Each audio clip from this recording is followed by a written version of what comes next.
Shalom dan selamat malam sahabat yang terkasih. Pada malam hari ini di pertengahan minggu ini kita kembali berjumpa untuk mengambil waktu sejenak bersekutu di hadapan Tuhan di dalam ibadah tengah minggu malam hari ini. Meskipun kita harus meniadakan persekutuan-persekutuan lingkungan kita saat ini akibat pandemi virus corona yang semakin hari semakin meningkat. Tapi kita percaya melalui persekutuan secara daring ini akan menghantarkan kita kepada kedekatan spiritual kepada Tuhan lewat firman-Nya yang akan kita perdengarkan di tengah minggu hari ini. Kiranya Tuhan yang Maha Kasih akan senantiasa memampukan kita dan menyertai kita sepanjang kita menghadapi pandemi, menghadapi tantangan yang begitu berat ini, dan kita percaya pada akhirnya kita mampu melewati masa-masa sulit ini dan terganti dengan sukacita yang besar.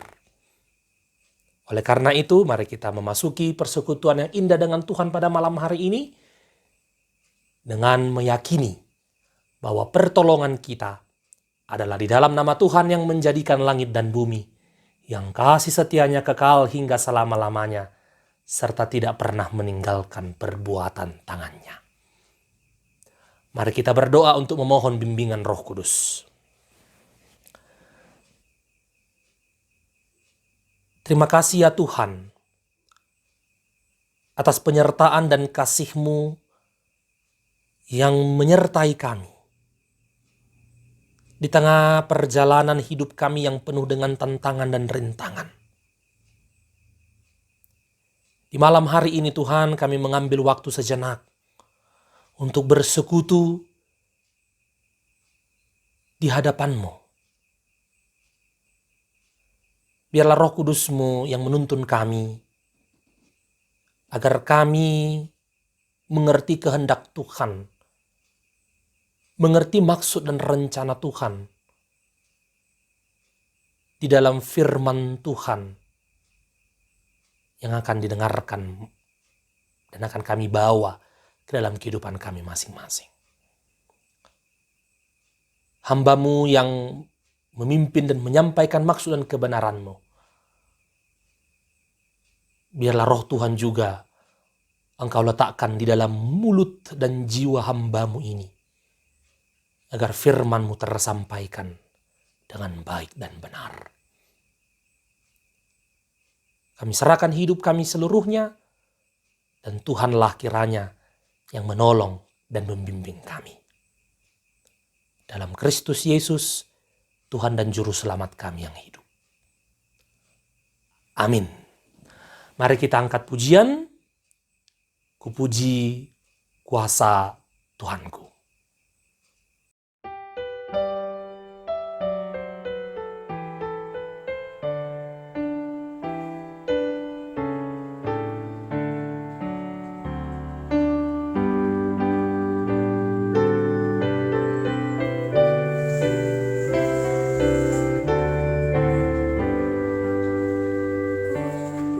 Puji kuasa Tuhanku mencipta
Pembacaan Alkitab diambil dari kitab Wahyu pasal yang ke-7, ayat 1 hingga ayatnya yang ke-3.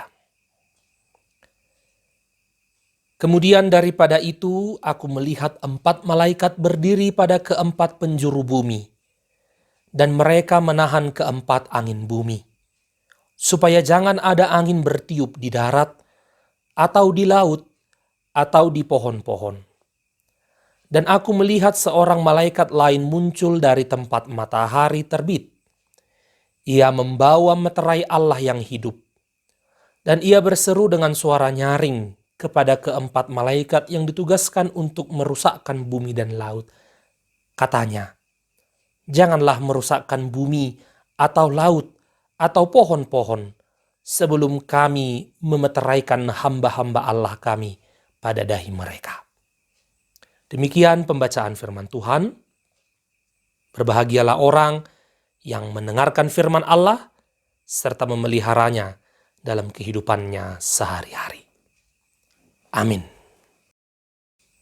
Saudaraku, apa yang ada di benak saudara jika kita mendengar atau mungkin membaca kitab Wahyu dalam Alkitab? Sebagian besar kita akan tertuju kepada kumpulan ramalan atau gambaran mengenai akhir zaman yang akan datang.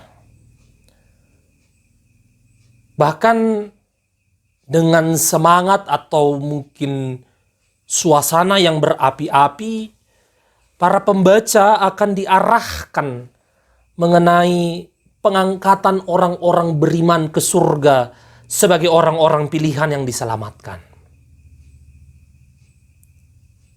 Ketika orang juga membaca kitab Wahyu, mereka juga terarah tentang perang besar yang akan terjadi sebelum kedatangan Kristus, serta meyakini bahwa dunia ini akan berakhir dengan bencana dan kebinasaan pada waktu dan dalam keadaan tertentu, seperti mana yang telah diramalkan oleh kitab suci. Jika kita letakkan pemahaman yang demikian, tentu kitab ini seolah-olah bahkan seakan-akan tidak ada kaitannya atau tidak relevan dengan situasi gereja dan masyarakat saat ini. Itu sebabnya haruslah kita perhatikan apa kondisi dan situasi di dalam kitab Wahyu tersebut. Atau dengan kata lain dan bahasa yang sederhana, apa yang melatar belakangi sang penulis Wahyu menuliskan suratnya demikian. Pada masa itu ada krisis sosial, ada krisis politik, bahkan krisis iman yang menjadi masalah dan cukup krusial yang dialami oleh jemaat-jemaat di Asia Kecil. Situasi jemaat dan masyarakat pada saat itu begitu menyengsarakan. Yang terjadi saat itu diantaranya ada kesusahan dan penderitaan. Terjadi kemiskinan. Pertumbuhan iman dan tanggung jawab yang mulai mengendor. Muncul dan berperannya nabi-nabi dan guru-guru palsu. Bahkan secara politis, begitu kuatnya tekanan dari pihak penguasa. Adanya fitnahan dari orang-orang Yahudi, serta maraknya praktek-praktek penyembahan berhala dari kaisar pada saat itu. Dalam kuatnya tekanan sosial politis, pada waktu itu Kaisar Domitianus menghendaki setiap orang harus menyembahnya sebagai Tuhan dan Dewa. Ia mengklaim dirinya sebagai penguasa semesta, sehingga seluruh alam semesta takluk di bawah pemerintahannya. Setiap orang yang tidak menjalankan kewajiban tersebut, setiap orang yang tidak menyembah kaisar harus mengalami penindasan, harus mengalami kekerasan hingga berujung pada kematian. Ditambah lagi dengan bertambahnya atau berkembangnya ajaran-ajaran yang membuat jemaat dan seluruh masyarakat tentu diperhadapkan dengan pilihan yang begitu dilematis. Nah, di tengah kondisi saat itu, Yohanes yang adalah penulis kitab Wahyu ini memberi peringatan, memberi bimbingan. Bahkan melalui surat ini Yohanes mau mencoba untuk menghibur mereka yang mengalami tekanan pada saat itu. Ia menjanjikan kepada mereka bahwa penganiayaan yang terjadi akan segera berakhir. Serta meyakinkan mereka bahwa mereka yang menderita karena imannya, mereka akan berada dalam sebuah rasa aman. Karena mereka berada di tangan Allah. Dan juga bukan hanya di peristiwa-peristiwa yang mendatang. Bukan saja perlindungan Allah, keselamatan Allah itu terjadi di masa yang akan datang. Tetapi di masa ini, peristiwa masa kini pun, segala persoalan, segala tantangan akan berakhir. Dan juga sesuai dengan rencana Allah. Yohanes menyampaikan pesan bahwa keselamatan yang akan mereka terima hanya daripada Allah dan anak domba itu yang kuasanya melebihi segala kuasa yang ada di muka bumi. Keselamatan menjadi pokok penting yang perlu disampaikan oleh Yohanes dalam situasi tersebut. Saudaraku, ini hal pertama yang boleh kita petik ketika kita mau membahas Wahyu, terutama Wahyu pasal 7 pada malam hari ini. Di tengah peristiwa masa kini, di tengah kondisi kita menghadapi pandemi virus corona yang setiap hari makin meningkat, yang setiap hari jumlah positif juga makin bertambah, kita dihibur dan kita mau dibimbing kepada sebuah kepastian bahwa anak domba Allah itu yang kita percayai yang adalah Yesus Kristus juru selamat itu akan membawa kita kepada sebuah sukacita. Bahkan menyelamatkan kita untuk menghadapi bahaya besar, untuk menghadapi situasi yang terkini saat ini. Bahkan kita mengakui kuasa Tuhan itu jauh melebihi kuasa yang ada di muka bumi ini. Maka kita mengaku demikian, kita pun akan berada aman di tangan Allah. Dan tentu saja, semua tantangan, semua rintangan cobaan yang kita hadapi saat ini pun akan berakhir sesuai dengan rencana Allah. Kemudian sahabat yang terkasih, yang menarik dalam teks kita malam hari ini adalah berita keselamatan yang disampaikan Yohanes itu tidak secara eksklusif disampaikan kepada orang-orang yang setia kepada Yesus Kristus pada saat itu. Tetapi berita keselamatan ini juga ditujukan bagi seluruh ciptaan Allah. Baik alam semesta, maupun kalau kita lihat lebih jauh lagi di ayat yang ke-9, bahwa manusia yang hidup di dalamnya, baik suku keturunan Israel, orang-orang dari segala bangsa, segala suku, segala kaum dan bahasa yang tidak dapat terhitung jumlahnya, Tuhan juga menyediakan keselamatan baginya. Yang menarik yang mau kita lihat pada teks kita malam hari ini, dan juga perhatian kita tertuju kepada alam semesta. God's creation. Di mana alam semesta itu juga merupakan bagian dari ciptaan Allah yang turut merindukan keselamatan. Kalau kita lihat pada bagian awal pasal yang ke-7, ini dimulai dengan menampilkan sebuah narasi visioner yang menyebutkan bahwa Yohanes melihat adanya suatu bahaya besar bagi bumi. Bahaya tersebut yaitu angin dari keempat mata angin yang dapat mengakibatkan kerusakan besar di bumi. Namun ada 4 malaikat yang masih menahan angin-angin ini sehingga belum ada kerusakan yang terjadi di bumi, di laut, dan di pohon-pohon. Dan kalau kita lihat di ayat 2 dan ayat yang ketiga, saya akan bacakan demikian.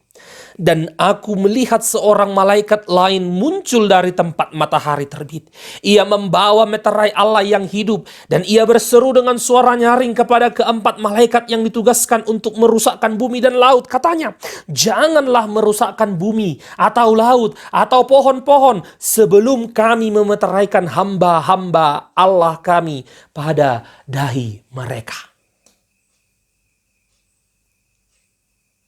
Ada sebuah gambaran pohon-pohon, bumi, laut sebagai simbol alam semesta atau sebagai simbol lingkungan hidup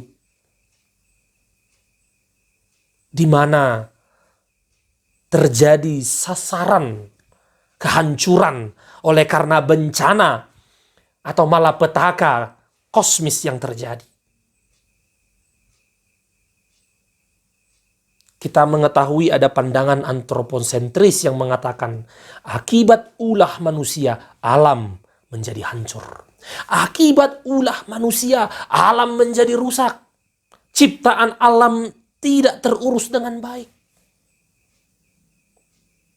Dan ini pandangan antroposentris yang mengatakan bahwa manusia dilihat sebagai objek dan alam dijadikan sebagai objek. Padahal ada aspek universal yang mau dibangun pada bagian ini, yaitu manusia tidak dapat hidup tanpa alam. Kedua-duanya sama-sama merupakan ciptaan Allah yang diciptakan sejajar. Alam bukan diciptakan hanya untuk memenuhi kebutuhan manusia saja, melainkan alam dan manusia itu menjalin hubungan yang saling membutuhkan demi terwujudnya kehidupan yang juga saling menghidupkan. Maka saudara yang dikasihi Yesus Kristus Tuhan kita, hal kedua yang boleh juga kita petik di dalam nas kita malam hari ini, mari kita menghargai alam semesta. Mari kita menghargai alam semesta. Sebab alam semesta ini bukan hanya rumah bersama yang melindungi segenap ciptaan Allah, tetapi juga sebagai ciptaan yang turut merindukan keselamatan dari Allah. Tidak hanya kita manusia yang beriman yang merindukan keselamatan Allah. Tidak hanya kita manusia yang percaya kepada Yesus juga mendapatkan keselamatan daripada Allah. Tapi semua ciptaan, semua yang Tuhan ciptakan dan Tuhan berikan di bumi ini juga, mereka bersuka cita juga menerima keselamatan daripada Allah. Saudara yang terkasih, bila kita melihat beberapa kejadian-kejadian, bahkan berita terakhir menyebutkan bahwa di tengah wabah pandemi virus corona yang meningkat, keseimbangan alam juga mulai berkurang. Bahkan di tengah wabah virus corona yang makin meningkat, sampah plastik, sampah rumahan juga terus meningkat.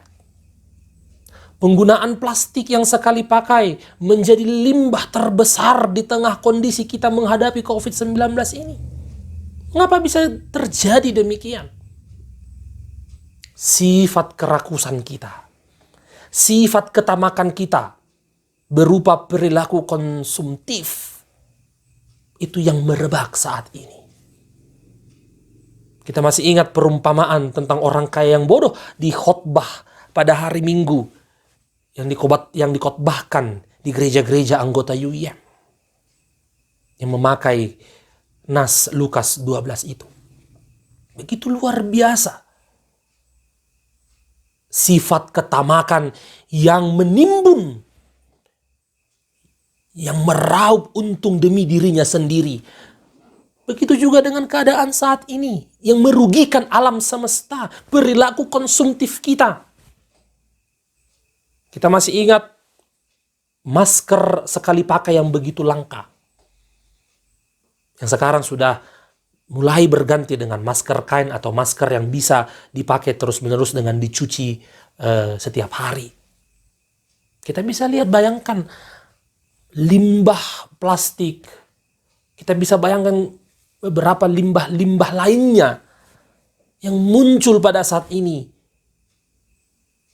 yang juga membuat keseimbangan alam menjadi berkurang.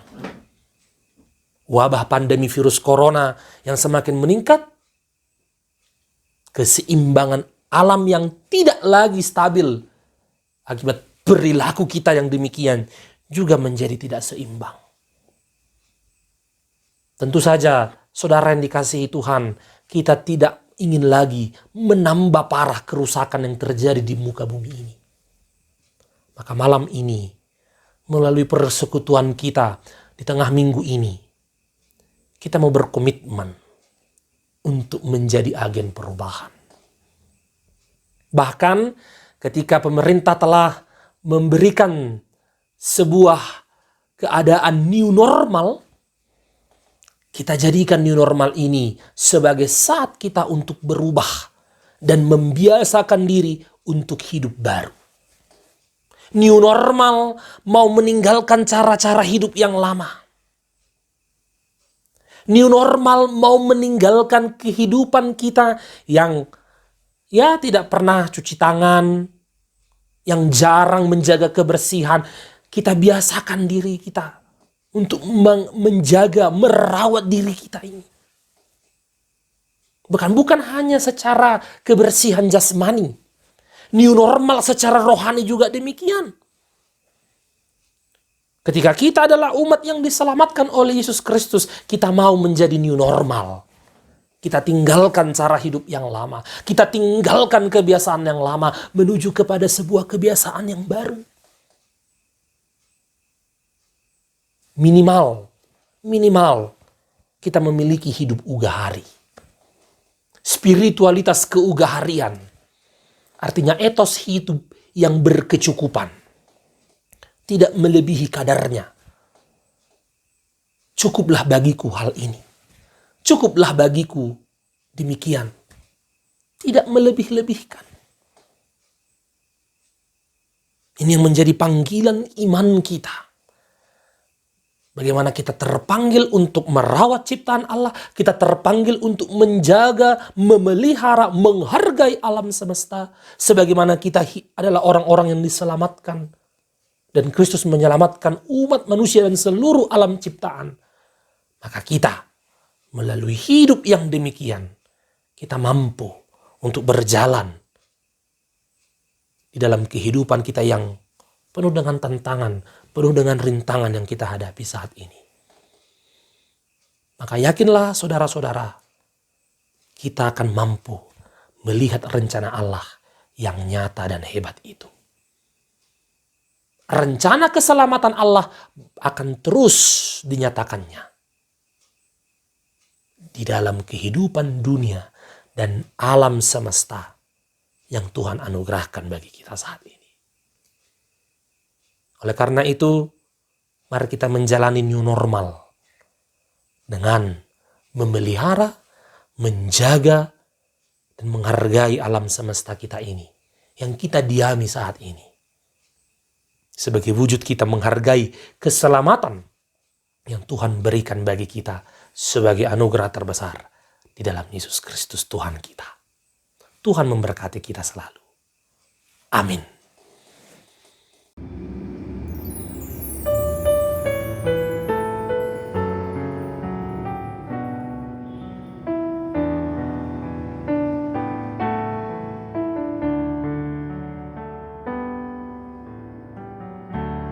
Kasih setiamu yang kurasakan lebih tinggi dari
Marilah kita berdoa.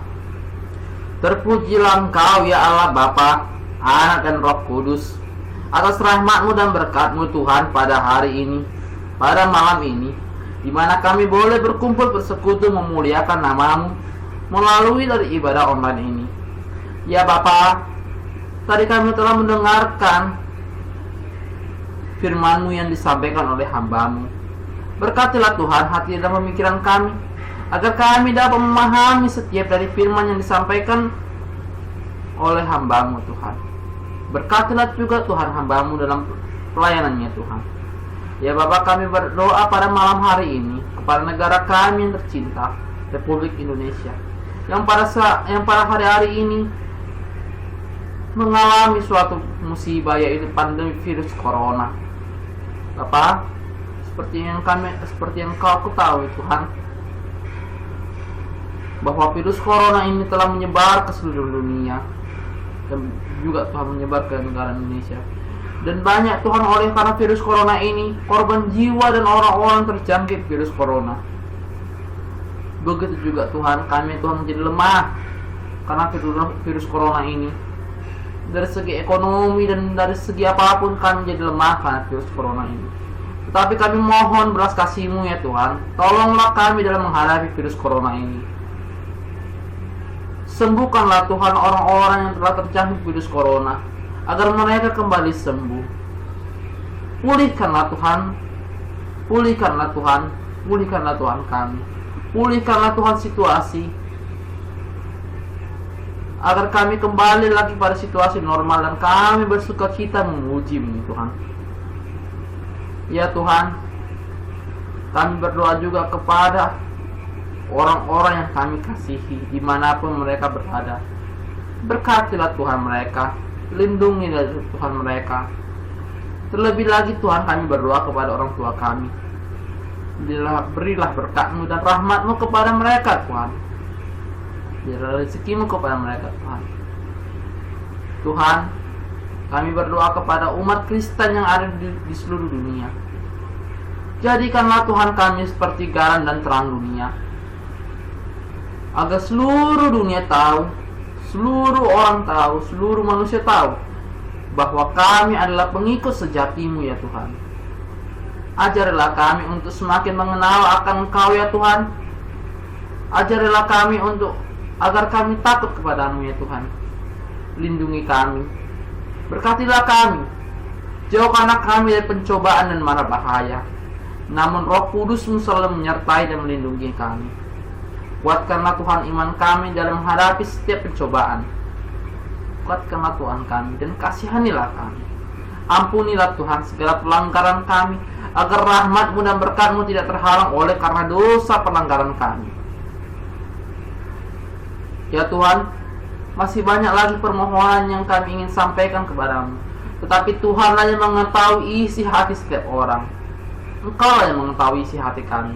Sebab itu Tuhan, dengarkanlah Tuhan segala doa permohonan kami. Kabulkanlah Tuhan, hanya di dalam nama Tuhan Yesus Kristus, Juru Selamat Tuhan kami yang hidup. Amin. Bersama-sama kita berdoa memohon sebagaimana Yesus telah mengajarkan doa ini kepada murid-muridnya. Bapa kami yang di surga, dikuduskanlah nama-Mu. Datanglah kerajaan-Mu. Jadilah kehendak-Mu di bumi seperti di surga. Berikanlah kami pada hari ini makanan kami yang secukupnya. Dan ampunilah kami akan kesalahan kami, seperti kami juga mengampuni orang yang bersalah kepada kami.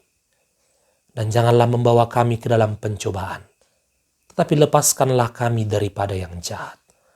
Karena Engkaulah yang empunya kerajaan, dan kuasa, dan kemuliaan, sampai selama-lamanya. Amin. Anugerah Tuhan kita Yesus Kristus, dan kasih setia Allah Bapa, serta persekutuan Roh Kudus, kiranya menyertai kita sekalian.